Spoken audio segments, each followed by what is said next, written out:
শহীদ বেদিতে পুষ্পমাল্য অর্পণ করে শ্রদ্ধা নিবেদন করবেন রতন সেন পাবলিক লাইব্রেরি খুলনা।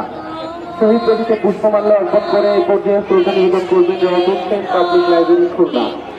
সকল বিভাগের জনগণ শহীদ বেদিতে পুষ্পমাল্য অর্পণ করে সকল ভাষা শহীদদের প্রতি বিনম্র শ্রদ্ধা জানাচ্ছেন।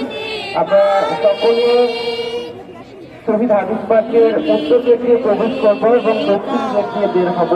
ঠিক তেমনি ভাবে শহীদ বেদিতে পুষ্পমাল্য অর্পণের জন্য আমরা বাম দিক দিয়ে উঠবো এবং ডান দিক দিয়ে নেমে যাবো। দেখি ভাইয়া এদিকে আসুন। সুন্দর পরিবেশ বজায় রাখবো।